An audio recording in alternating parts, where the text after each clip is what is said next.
நான் நேற்று கூட மாலை முரசு ஊடகத்தில் நெற்றிக்கண் விவாத நிகழ்ச்சியில் பேசுகிற போது கூட பத்திரிகை தராஷாம் ஒன்று பேசியிருந்தார். விஜயா சீமான கேட்டால் சீமான் தான் சொல்லுவேன்றார். பல இடத்துல வாக்குகளை வாங்கி முந்துவாருன்றாரு. உண்மை தானே அது. கிரவுண்ட் ஒர்க்கருங்க சீமான். கூட்டத்தெல்லாம் பார்த்தீங்களா இல்லையா? அவர் போகிற கூட்டத்தில் புதுவையில் அவர் போட்ட கூட்டத்தை பாருங்கள், காரைக்குடியில், கன்னியாகுமரியில் மெரேஜெனிஃபர் கூட்டத்தை பாருங்கள், ஒருத்தராண்டில் பாருங்கள், நிறைய இடங்களில் ஹிம்லரு, வேதாரண்யம், சாட்ட துறைமுருகன் பேசினா சீமான் கூட்டம் வருதுங்க. சீமான் பேசினா 2 மடங்கு சீமான் கூட்டம் வந்துருக்கு. டவுன் சவுத்துலலாம் சீமானுக்கு பெரிய ஆதரவு வந்துட்டு இருக்குது, பெருகிட்டு இருக்குது. காரணம்னா அவர் பேசுகிறார். ஏங்க, ஆலங்குளத்தில் ஒரு விவசாயி ஒரு கல்லை இறக்கணான்னு சொல்லி ஒரு காவல்துறை எஸ்ஐ அதிகாரி காலில் சுட்டு போடுறேன்னா, டெல்டாக்காரன் விவசாயின்னு பச்சை துண்டை போட்டு நீ பேசலையே, வெளில வந்து ஒரு எதிர்த்து பேசலையே? இல்லை, ஏன் பேசல? ஏன்னா அந்த வலியை உங்களால் உணர முடியாது. பட் சீமானால உணர முடியும். ஏன்? ஏன்னா சீமான் ஒரு விவசாயி. பதனி குடிச்சிட்டு இனிப்பாக சக்கரை போட்டிலாம் கேட்க மாட்டார் சீமான். அந்த இடத்துல இருந்து மேலே வந்து ஒரு காட்டா சீமானு கேட்டிங்கன்னா, காட்டு மரம் மாதிரி சீமான். வீட்டு மரம் இல்லை, போன்சாய் மரம் இல்லை, மற்றவங்கள மாதிரி ஒரு காட்டு மரம். அப்போ அவருக்கு அந்த வலி தெரியுது, வேதனை தெரியுது, எடுத்து பேசுறாரு. ஒரு கட்சி வந்து ஒரு ஐடியா இல்லாமல், ஒரு பிளானிங் இல்லாமல், ஒரு ஷெட்யூல் இல்லாமல், ஒரு திட்டம் இல்லாமல் இயங்குறாங்க. எதை நம்பி? விஜய்க்கு இருக்கக்கூடிய கவர்ச்சியை மட்டும் நம்பி. இது எவ்வளோ நாள் ஓடுங்கிறது தெரியும்ல. கவர்ச்சி அரசியல் என்பது ஒரு காலகட்டத்துக்கு மேலே தாங்காது. ஒரு பொருள் அதனை இடையாலேயே தானே அழிந்து போகும்னு சொல்லுவாங்க பார்த்தீங்களா? அப்படி கவர்ச்சி கூட கூட கூட கூட உங்களுக்கு என்ன ஆகும்னா, அது ஒரு இடத்துல அப்படியே நார்மலைஸ் ஆகிடும். தினப்பா போப்பான்ருவாங்க. எதற்கெடுத்தாலும் எம்ஜிஆருங்கிறீங்க. எம்ஜிஆர் பட்டி தொட்டி எல்லாம் போய் பாமர மக்களை பார்த்து, பாட்டாளி வருக மக்களை பார்த்து, இளம் பிள்ளைகளை பார்த்து, வயசான புதியோரை பார்த்து கையெடுத்து கும்பிட்டு கால்களில் விழுந்து கட்டி அணைச்சி முத்தங்கள் இட்டு ஓட்டு கேட்டாரு. நீங்க என்ன பண்ணி ஓட்டு கேட்டீங்க? இல்ல, சீமான் சொல்றதுடைய அந்த நோக்கம் நியாயமா தான் இருக்கு. ஏன் திமுகவா தாவேக்காவா அப்படின்னு கேக்குறீங்கன்னா, திமுகவுல இருந்து எது நீங்க மாற்று தாவேக்கா? எனக்கு திமுக அப்படி இருக்குங்க, மாற்று நான் தாவேக்கா. எது மாற்று? மாற்று அப்படின்னா அடிப்படையில இருந்து மாற்றி நிற்கணும், மாறுதலோடு நிற்கணும். அப்படி பார்த்தீங்கன்னா மாற்று வந்து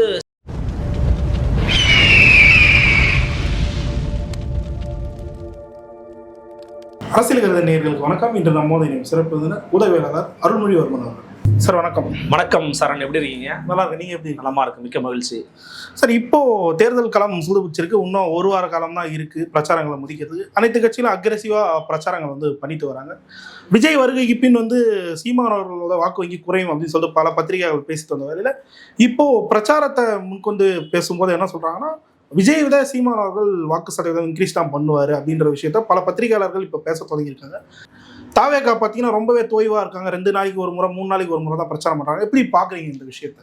தொய்வா இருக்கிறாங்கன்னு தான் நீங்களே சொல்றீங்களா? அதுல வந்து நமக்கு எதுவும் மாற்றுக்கிறதுலாம் ஒன்றும் இல்லை. என்னன்னா, தேர்தல் பரப்புரை, பிரச்சாரம், வியூகம் அப்படிங்கிறதெல்லாம் வந்துங்க ஒரு கடைசி 15 நாள்ல ஏன் வந்து எல்லாரும் உன்னிப்பா கவனிப்பாங்கன்னா, மக்கள்ல ஒரு 1/3 ஆஃப் த பீப்புள் என்ன பண்ணுவாங்கன்னா, 1 மாசத்துல தான் முடிவெடுப்பான். இப்போ பொதுவாக சில பேர் இருப்பாங்க, அவங்க திமுக தாங்க, அதிமுக தாங்கன்னுவான். இந்த எப்போ வேணா மாறுவான்ற மனநில இருக்காங்க பார்த்தீங்களா, அவங்களாம் ஒரு மாசத்துல முடிவெடுப்பாங்க. அந்த 1 மாசத்துல ஏன் முடிவெடுப்பாங்கன்னா, என்ன செயல்படுறாங்கன்னு பார்ப்போம். ஒரு கட்சி ஒரு கட்டமைப்பா எப்படி இயங்குதுன்னு பார்ப்போம். அதை பொறுத்து நம்ம முடிவெடுத்துக்கலாம் அப்படின்னு பார்ப்பாங்க. அப்படி வச்சு பார்த்தீங்கன்னா, திமுக பரப்புரை பண்ணுது, எடப்பாடி பழனிசாமி பரப்புரை பண்றாரு, இவ்வளோ வீரியமா வேலை பார்க்குறாரு இந்த வயசுல. திரு சீமான் வெயில் பார்க்காம, மழை பார்க்காம, புயல் பார்க்காம எல்லா இடத்துக்கும் தினசரி 10 பாயிண்ட்ல பேசுறாரு. ஒரு மனுஷன் ஒரு நாளைக்கு 8 மணி நேரம் பேசுறாருன்றதை கேட்கும்போதே நமக்கெல்லாம் பிரமிப்பா இருக்குது. விஜய் என்ன பண்றாரு? விஜய் எதுவுமே பண்ண மாட்டேங்கிறாருங்கிறதா பிரச்சனை. முதல்ல அனுமதி கொடுக்கவே மாட்டேங்கிறாங்கன்னு ஒரு பிரச்சனை பண்ணாரு. இப்போ அனுமதி கொடுத்தா அந்த அனுமதி வேறு ரத்தும் வர பண்றாரு. அப்புறம் எதுக்கு ஏன் நீங்க அனுமதி கேட்குறீங்க? இப்போ இன்னைக்கு ஏதோ இடத்துல அனுமதி வாங்கியிருக்கிறான்னு நினைக்கிறேன், பேச போறாருன்னு. இன்னைக்கு 2:30 மணிக்கு பேச போறாருன்னு இன்னைக்கு விடியற் கால பின் இரவு 1:30 மணிக்கு போடுறாங்க ட்வீட்டு. என்ன கதை பாருங்க. இன்னைக்கு மதியம் 2 மணிக்கு பேச போறாருன்னு இன்றைக்கு பின்னிரவு காலை 1:20க்கு போடுறாங்க. ஒரு கட்சி வந்து ஒரு ஐடியா இல்லாமல், ஒரு பிளானிங் இல்லாமல், ஒரு ஷெட்யூல் இல்லாமல், ஒரு திட்டம் இல்லாமல் இயங்குறாங்க. எதை நம்பி? விஜய்க்கு இருக்கக்கூடிய கவர்ச்சியை மட்டும் நம்பி. இது எவ்வளோ நாள் ஓடுங்கிறது தெரியும்ல. கவர்ச்சி அரசியல் என்பது ஒரு காலகட்டத்துக்கு மேலே தாங்காது. ஒரு பொருள் அதன் இடையாலேயே தானே அழிந்து போகும்னு சொல்லுவாங்க பார்த்தீங்களா? அப்படி கவர்ச்சி கூட கூட கூட கூட உங்களுக்கு என்ன ஆகும்னா அது ஒரு இடத்துல அப்படியே நார்மலைஸ் ஆயிரும். தானப்பா போப்பான்ருவாங்க. ஒரு தலைவருங்க ஒரு கட்சி ஆரம்பித்து தமிழ்நாடு முழுக்க போயிருக்க வேணாமா? பட்டு தொட்டி எங்கேயும் பரவி இருக்க வேணாமா? எதற்கெடுத்தாலும் எம்ஜிஆர் எம்ஜிஆருங்கிறீங்க. எம்ஜிஆர் பட்டி தொட்டி எல்லாம் போய் பாமர மக்களை பார்த்து, பாட்டாளி வர்க்க மக்களை பார்த்து, இளம் பிள்ளைகளை பார்த்து, வயசான முதியோரை பார்த்து கையெடுத்து கும்பிட்டு கால்களில் விழுந்து கட்டி அணைச்சி முத்தங்கள் இட்டு ஓட்டு கேட்டார். நீங்கள் என்ன பண்ணி ஓட்டு கேட்டீங்க? என்ன பண்ணி ஓட்டு கேட்டீங்க? உங்கள் விஜய் நான் வரேன் அப்படின்னீங்க. எங்கேயா வந்தீங்க? வரவே மாட்டேங்கிறீங்களே. ஏங்க நீங்கள் கேட்குற கேள்வியிலே ஆன்சர் இருக்குங்க. ஊர் ஊரா தெரு தெருவா வீதி வீதியா போய் பிரச்சாரம் பண்ணுறது மற்ற 3 பேரும் தான். அதில் அதிகமாக எல்லா இடங்களுக்கும் போய் போய் பிரச்சாரம் பண்ணுறது நான் பார்க்குறது எனக்கு சீமானா தான் தெரியுறாரு. எல்லா இடத்துக்கும் போகிறார். ஏற்கனவே ஒரு சுற்றை முடிச்சு 2வது சுற்று போகிறார் எடப்பாடி பழனிசாமி. நீங்கள் அவர் அண்டர் எஸ்டிமேட் பண்ணக்கூடாது. அவர் ஒரு சுற்று முடிச்சுட்டு 2வது சுற்று போயிட்டு இருக்கா. அப்படி இன்னொன்று அப்டேட்டடாக இருக்கிறாரு எடப்பாடி பழனிசாமி. அப்டேட்டடாக இருக்கிறாரு. நேற்று பார்த்துருப்பீங்க, சவுக்கு சங்கரோட அம்மா வந்து கமலாம்மா தவறிட்டாங்க, மரணம் அடைஞ்சிட்டாங்க. அவங்களுக்கு ஆழ்ந்த வருத்தங்கள் நம்ம தெரிவிச்சுக்கிறோம் ஊடகத்தின் வாயிலா. அதை அப்டேட் பண்ணுறாரு. சவுக்கு சங்கருடைய அம்மாவுக்கு இந்த திமுகவுடைய கொடுங்கோல் ஆட்சி ஏற்படுத்திய மோசடித்தனமான நெருக்கடிகள் என்னென்ன அப்படின்னு அவர் சொல்றாரு. நான் சொல்லல, அவர் சொல்றாரு. இந்த காவல்துறை எப்படி அதிகார வர்க்கத்தின் கைக்கூலிகளா மாறி ஏவல் துறையா மாறி இருக்கு அப்படின்னு நான் சொல்லல, அவர் சொல்றாரு. எதிர்க்கட்சியில் இருக்கக்கூடிய விமர்சனம் அப்படி இருக்குது. இப்போ இவங்கெல்லாம் இப்படியான விஷயங்களை பண்றத அப்டேட்டடா ஒரு இடத்துல ஒரு மேலே நின்று ஒரு எதிர்க்கட்சி தலைவர் பேசலாருன்னா அது போய் ரீச் ஆகும். சொல்ல உங்களுக்கு புரியுதுங்களா? ஜெயலலிதா அம்மையார் இருந்திருந்தாங்கன்னா டீலிமிட்டேஷனை ஆதரிச்சிருக்க மாட்டாங்கன்னு எம்கேஎஸ் பேசுறாரு. கரண்ட் அஃபேரோட கனெக்ட் பண்றாரு. நீங்க என்ன பண்றீங்க? என்ன வேலை செய்யறீங்க? டேட்டா திருட்டு நடக்குது. உங்களுடன் ஸ்டாலின்ற மாதிரி சொல்லி டேட்டாவை திருடுறாங்க இந்த அரசாங்கம். டேட்டா திருட்டு அரசாங்கம், அதான் திராவிட அரசாங்கன்றாங்கன்னு பேசுறாரு இபிஎஸ். நீங்க என்ன பேசுறீங்க? இப்போ கண்டென்ட் இல்லை, வறட்சி. பேசுனதே திருப்பி திருப்பி பேச 3 மணி நேரம் பர்மிஷன் கேட்டோம், 1 மணி நேரம் தான் கொடுக்குறாங்க. என் தலைவர் வரமாட்டாருங்கிற. நீ எத்தனை மணி நேரம் பேச போற? 10 நிமிஷம் 15 நிமிஷம். விஜய் ஃபேனா நீங்க? அதிகமாக சொல்றீங்க. சொல்றேன்னா 5 நிமிஷம் பேசுவார், இல்லை அதிகபட்சம் கூட 10 நிமிஷம். அப்படி எதுக்கு அனுமதியெல்லாம் ரத்து பண்ணி இது பண்ணி? அதனால விஜய் அவர்களுக்கு ஒரு அக்கறை இல்லைங்க. அவருக்கு வந்து அந்த தெளிவு இல்லை, அந்த தீர்க்கமான திட்டமிடக்கூடிய பார்வை இல்லை. ஏன்னா அப்படி பண்ற யாருமே ஒரு கூட இல்லை. செங்கோட்டையனுக்காவது ஓட்டு கேட்டீங்களா நீங்க? இல்லை. அவர் வேற போற இடத்துலலாம் அதனால் ஆகவே எனவே சொல்கிறேன், எதற்காக சொல்கிறேன்னு சொன்னால் இப்படின்னு பேசிக்கிட்டு இருக்காரு. ஒரு ஃப்ளோர் என்ன பண்ணிட்டாரு, ரெட்டலைக்கு வாக்களித்து வெற்றி பெற இப்படி சொல்லியே நான் பழகிவிட்டேன் ரெட்டலை என்று. ஆகவே விசில் சின்னத்துக்கு போடுங்களும் மாற்றி மாற்றி பேசிக்கிட்டு இருக்கா. அப்படி அவரு பாவம் மண்டகுளாராகி போய் மனசெல்லாம் மண்டகுளார தவறாக சொல்லலை, அர்த்தத்தில் சொல்லலை, மன வருத்தமாகி போய் அதிமுக மன வருத்தம் உருவாகி தான் அவர் வெளியில் வந்தார். ஸோ ஒருத்தரும் இப்படியான ஒரு மனதை சுற்றிக்கிட்டு இருக்காங்க.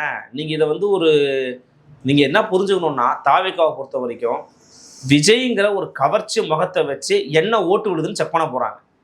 நீங்கள் சொன்னதை நான் பார்த்தேன். நான் நேற்று கூட மாலை முரசு ஊடகத்தில் நெற்றிக்கண் விவாத நிகழ்ச்சியில் பேசுகிற போது கூட தராஷாம் ஒன்று பேசியிருந்தார். விஜயா சீமான கேட்டால் சீமான் தான் சொல்லுவேன்றார். பல இடத்துல வாக்குகளை வாங்கி முந்துவாருன்றாரு. உண்மை தானே அது? கிரவுண்ட் ஒர்க்கருங்க சீமான். கூட்டத்தெல்லாம் பார்த்தீங்களா இல்லையா?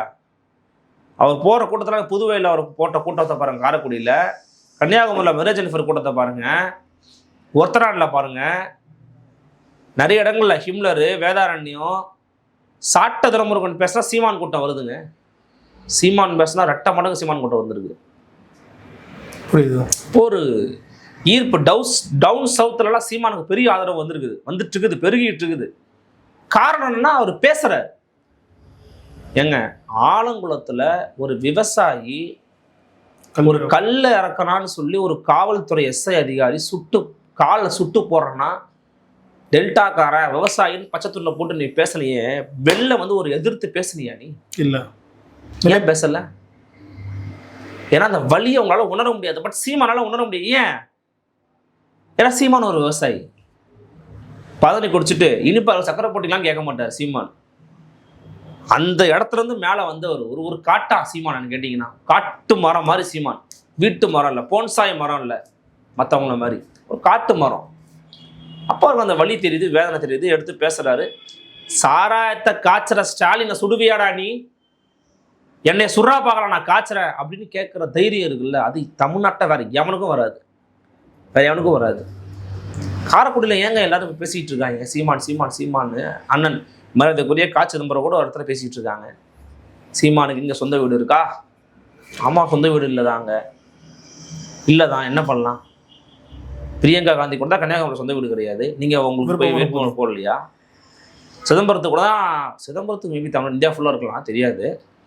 அந்த மாதிரி கேள்வி அபத்தமானதான் நான் பார்க்குறேன். அது ஒரு தேவையற்ற விவாதம், தேவையற்ற கேள்வி. ஸோ அவர் வந்து ஒரு ஃப்ரண்ட் ரன்னராக இருக்கிறார் சீமானு தான் நான் காரைக்குடியில் பார்க்குறேன். அங்கே கூட காரைக்குடி நாங்கள் போயிட்டு வந்தோம். அங்கே அவருக்கு ஒரு லீடு இருக்குது, அவருக்கு ஒரு எட்ஜ் இருக்குது. மாங்குடி மேலே பெரிய அதிருப்தி இருக்குது. அந்த தம்பி டிவிகேல இருக்கிற மருத்துவர் வந்து ரொம்ப ஃபேமஸாக இருக்கிறார், ரீல்ஸில் ரொம்ப ஃபேமஸாக இருக்கிறாரு, இன்ஸ்டாகிராம் இன்ஃப்ளூயன்சராக இருக்கிறாரு. அது நிறைய கேள்விப்பட்டறாங்க, சொல்ல முடியாது. அப்புறம் தேர்போகி பாண்டிக்கு ஒரு இது இருக்குது, நம்ம அவரை குறைச்சி மதிப்பிடக்கூடாது. ஸோ தேர்போகி பாண்டிக்கும் சீமானுக்கு தான் கடுமையான போட்டி இருக்குன்றாங்க.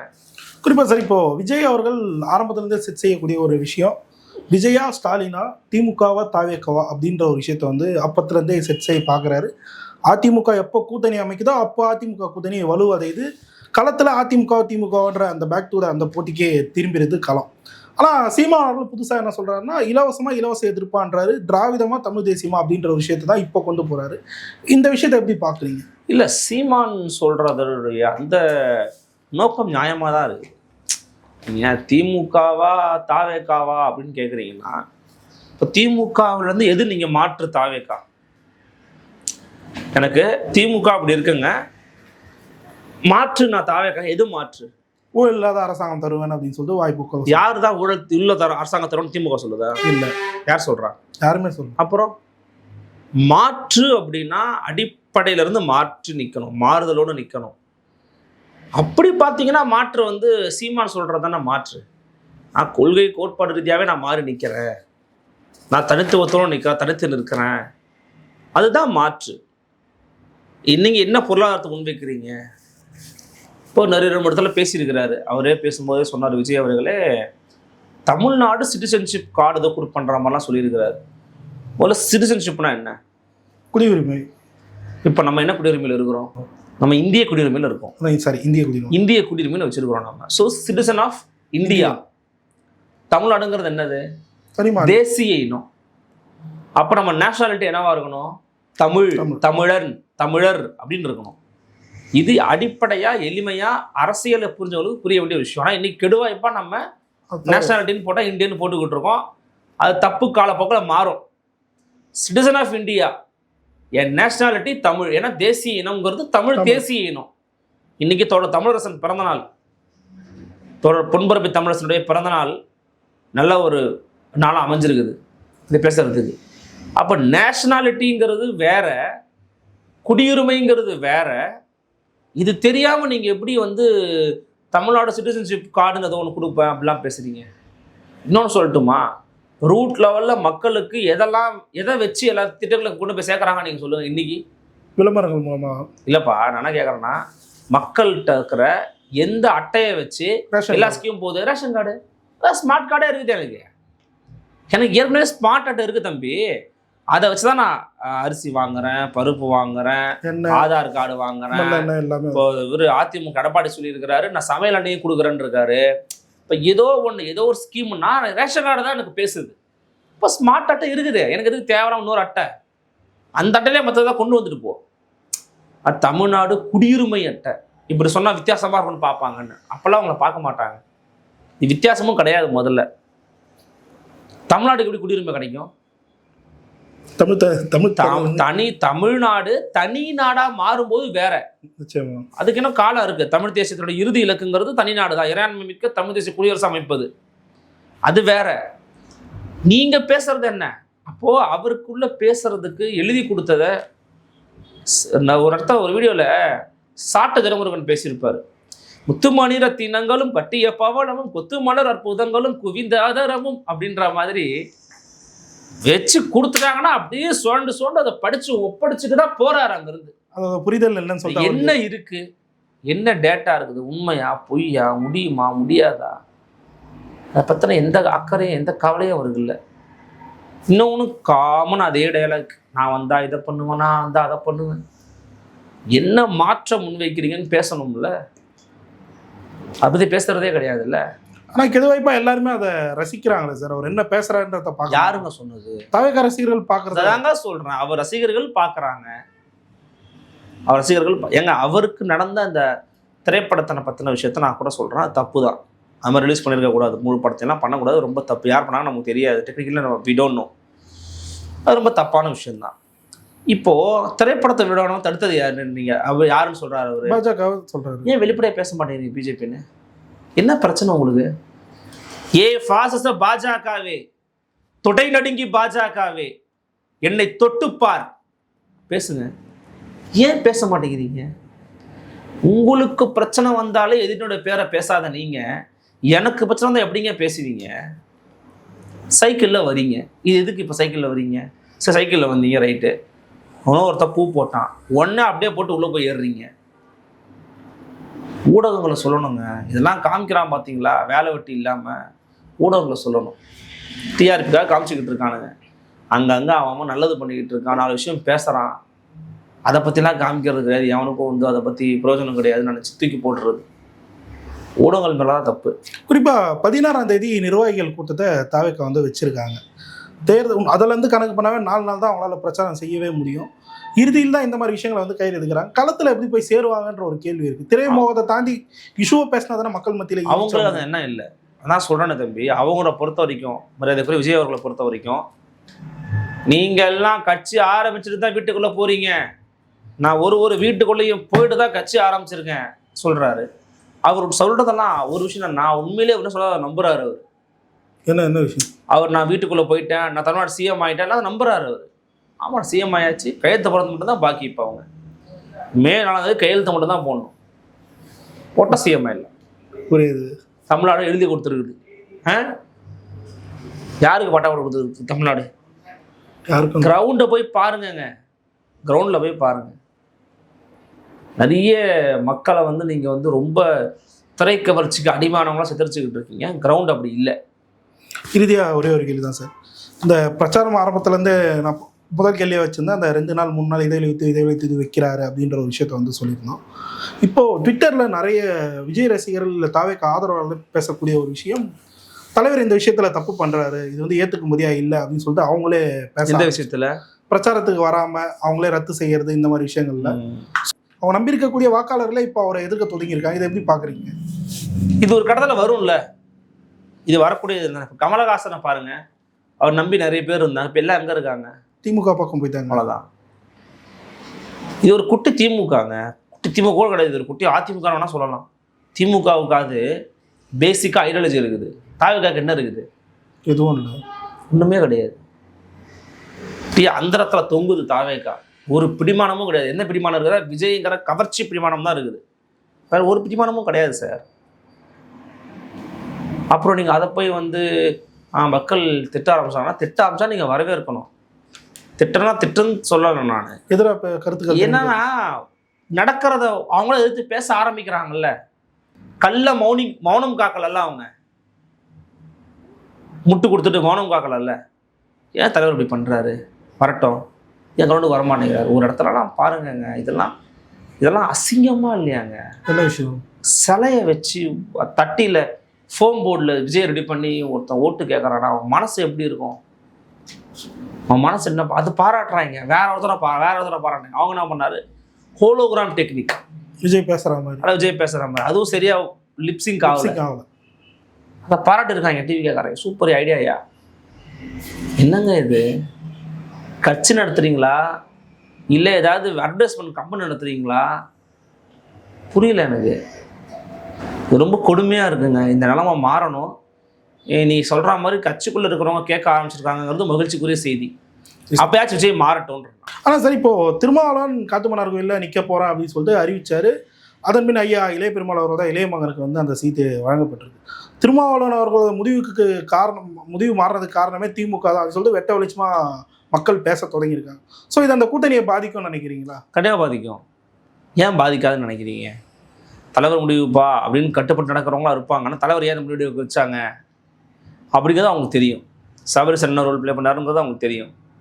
திமுக ரோல் ப்ளே பண்ண அவங்களுக்கு தெரியும். அப்போ அதுக்கான பதில் அவங்க கொடுத்து தான் ஆகணும். அங்கே அதிருப்தி உருவாக்கி தான் இருக்குது. அந்த அதிருப்தியை களைய தான் முயற்சி பண்ணுறாரு டாக்டர் திருமாவளவன். ஆனால் அவரால் களைய முடியல. ஓரளவு கலைஞ்சாருன்னா வெற்றி வாய்ப்பு உண்டு. 8 தொகுதிக்கு 8 சீட்டு கொடுத்துருக்குறாங்க. 4வது ஜெயிச்சாகணும் அவங்க. இந்த வாட்டி 8மே ஜெயிக்கிறது ரொம்ப ரொம்ப கஷ்டம். இந்த வாட்டி இந்த முறை விசிகா ஜெயிக்கிறது ரொம்ப ரொம்ப ரொம்ப ரொம்ப கஷ்டம். டஃப். எதனால? பட்டியல் சமூக வாக்குகள் அவங்க பின்னாடி இருக்குல்ல, கன்சாலிடேட் இல்லை கன்சாலிடேட் ஆகாதுன்ற நான். எதனா காரணம்? பிரச்சனை இருக்குல்ல, கூட்டணியில் அதிருப்தி இருக்குல்ல. நீங்க பிரேமலதா விஜயகாந்த் உங்களை மதிக்கல அப்படிலாம் கிடையாது, ஒழுங்கா தான் இருந்தாங்கன்னு சொல்றீங்க. உங்க தொண்டன் என்ன சொல்றான்? அவங்க மதிக்கலங்கிறான். அதே மாதிரி திமுக சூப்பரா இருக்கு, உங்க தொண்டன் என்ன சொல்லுவான்? நல்லான்னு சொல்லுவான். அப்புறம் எப்படி ஓட்டு போடுவான்? அது அந்த கூட்டணியை பாதிக்கக்கூடிய ஒரு விஷயம் தானே சார்? அதாங்க சொல்றேன். விசிகாவையும் பாதிக்கும், கூட்டணியும் பாதிக்கும். இப்போ விசிகா நிற்கிற தொகுதி, இப்போ பண்ருட்டியில் நிற்கிறது விசிகா தெரியல உங்களுக்கு? பண்ருட்டியில் ஒரு முஸ்லீம் கேண்டிடேட்டை போட்டிருக்காங்க. ஆமாம். அங்கே விசிகா ஜெயிக்கிறது கஷ்டம், ரொம்ப ரொம்ப கஷ்டம். எழுதி கொடுக்குறேன் நான். இத்தனைக்கும் பண்ருட்டியில் வந்து இப்போ வேலுமுருகன் தெரியாது, அவர் கூட்டணியிலே கிடையாது. அப்புறம் எப்படி உங்கள் கன்சாலிடேட் ஆகும் ஓட்டு? அங்கே விசிகா ஜெயிக்க வாய்ப்பு ரொம்ப ரொம்ப குறைவு. இந்த மாதிரி நான் ஒரு 8 தொகுதி எடுத்தேன்னா அப்படியே சொல்லிடுவேன்.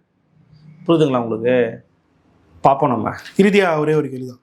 நாம் தமிழர் கட்சி பிரச்சாரத்துக்கு தெருவாக போகும்போது ஒரு தொகுதியில் ஒரு குறிப்பிட்ட சமுதாயம் வந்து இது நாங்கள் வாழ்கிற தொகுதி, இது நாங்கள் வாழ்கிற பகுதி, ஸோ நீங்கள் இங்கே உள்ளே வர வேணாம் அப்படின்னு சொல்லிட்டு நாம் தமிழரை தடுத்து நிறுத்தியிருக்காங்க. இதை எப்படி பார்க்குறீங்க? என்ன இடம் அதை பற்றி நான் இன்னும் விசாரிக்கலாம். இது மாதிரி தெலுங்கர்கள் அதிகம் வாழக்கூடிய பகுதி, இதனால் நீங்கள் உள்ளே வர வேணாம் இல்லை, அதை எடுத்து புரிய வைக்கணுங்க. அது வந்து மக்கள் மத்தியில் இது ஒரு கட்சியாக அவங்க என்ன பண்ணணுங்கிற, அவங்க என்ன பண்ணாங்கன்றதெல்லாம் நான் பார்க்கல. நீங்கள் கேட்குற கேள்வி வச்சு பதில் சொல்கிறேன். இப்படிதான் சம்பவம் நடந்தால் அவங்க எடுத்து புரிய வைக்கணும். அப்படிலாம் இல்லைங்க. இந்த கட்சி எல்லா உயிர்களுக்குமானது, எல்லா மக்களுக்குமானது, எங்களுடைய ஆட்சி அனைத்து உயிர்களுக்குமானது, கட்சி தமிழர்களுக்கானது, ஆட்சி மக்களுக்கானதுன்றதை எடுத்து சொல்லி புரிய வைக்கணும். அங்கே போய் சண்டை பிடிக்கக்கூடாது, ஓன்னு பேசக்கூடாது. மக்கள் அறியாமையில் இருப்பாங்க, கோபத்தில் இருப்பாங்க, உங்கள் கொள்கையை புரிஞ்சிருக்காது. நீங்கள் எடுத்து புரிய வைக்கணும். அதுதான் உங்கள் வேலை. ஒரு கட்சிக்கு ஜனநாயக கட்டமைப்பு இல்லையா? நீங்கள் எடுத்து புரிய வைக்கணும். புரிய வச்சு அதை அடுத்த கடத்தை கொண்டு போகணுமே தவிர சண்டைலாம் போடக்கூடாது. பல்லர்களை தெளிவாக நேரத்துக்கு நன்றி.